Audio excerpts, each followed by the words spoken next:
When I was 24, I got laid off from one of the first few jobs I ever had as an analyst in London.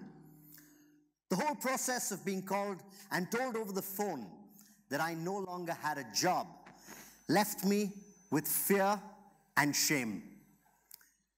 I've always been a rather positive person, but in spite of that, I wasn't quite able to see how I could find something good coming out of this situation. Fortunately for me, though, I had a decent settlement, and I had a few months to actually look for a new job. And while I was looking for this new job, I decided to spend the extra money studying a little bit about theater and radio. So I signed up for course after course, and one fine day I realized that what I really wanted to do was not be an analyst, but I wanted to be a radio presenter. So I packed my bags and I've moved back to India, and I started working for a radio station. I loved my job. It was incredible. I was working long hours because I was just so grateful to have a job. I moved from one radio station to another, and then I moved to the prime time show on that radio station, and one fine day, they decided that they were going to change the language in which they broadcast. Now, I didn't speak that language, and here's my first question. What do you call a radio presenter who works for a radio station and can't speak the language in which they broadcast? Unemployed. So I ended up moving to Dubai. I got a job here working for a radio station. And that's when the whole social media revolution sort of started. Radio stations were changing. It was about not just audio, it was about being visual. But we needed people to click photographs of presenters and at events and make videos. But there was no one to do it. We didn't have the infrastructure. So someone asked me if I could. I said, why not? And then I started learning a bit here and a little bit there about social media and the digital world. And eventually, I actually got given the opportunity to lead our entire digital business. When I was 24, I didn't know that in that inconvenience was an opportunity. Right through my career, I was fortunate enough to have certain decisions made for me. And in that, I was able to capture that opportunity. But it made me think, when we see somebody who's struggling or going through a tough time or a major inconvenience, as human beings, we're trained to tell them, don't worry, there's something good that'll come out of this. Don't worry, there is an opportunity somewhere there. But my problem was, how do you find that opportunity? So I decided, let me work on something called the Inconvenience Framework. Because when you look around, you realize that we actually live on a rather inconvenient planet. Everything you see around you, like the sun shining during the day, is an inconvenience. At night it gets cold, it rains, it snows. The place where we grow food is far away from the place where we eat it. Everything about our planet is inconvenient. But at some point in time, someone looked at that inconvenience and decided to do something about it. When you think about how man, when he was living in caves, must have realized it's so inconvenient to always have to stay next to a hill or a mountain and in a small cave. Wouldn't it be great if we could solve that inconvenience and build a hut so you could stay far away from the in-laws? At some point in time, someone rectified an inconvenience.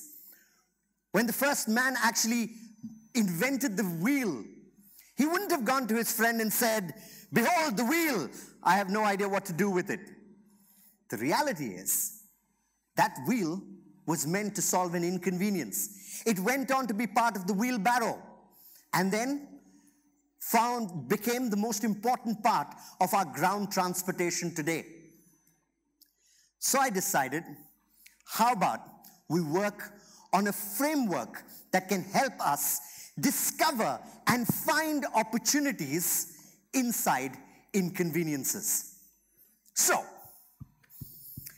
you're in an inconvenient situation. The problem is, you don't know it's an inconvenience. Because knowing it changes everything. Your attitude changes, and you know that there's something you can do to solve this problem.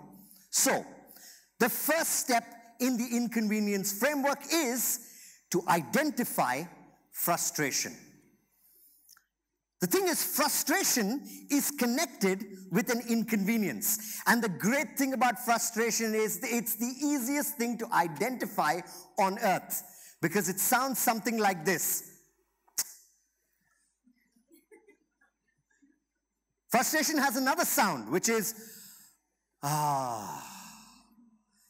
And the great thing about frustration is your friends, your family members, and yourself vocalize complaints.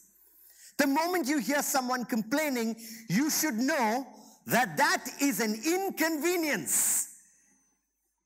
To move to the second step of the inconvenience framework, you need to have a little faith. For a moment, I want you to believe with me that when there is an inconvenience, there is an opportunity. You have to just believe it for just a moment. And then when you do that, you look at the situation that you're in. You step back. And then you have to ask a different question. When someone sees this, they usually ask the question, is the glass half full or is the glass half empty? When you step back and reframe the inconvenience, you ask a different question. The question is, what do you see?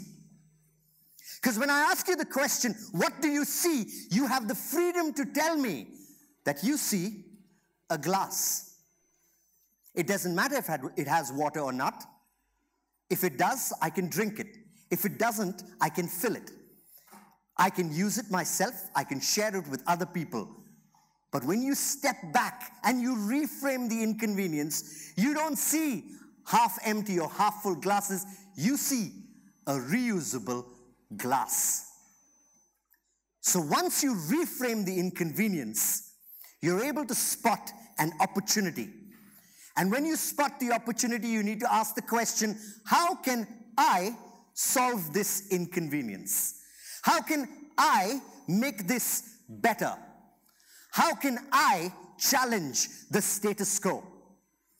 What can I do so that I never ever have to face this problem again? And once you do, have the audacity to go out and do it. Go out and solve it.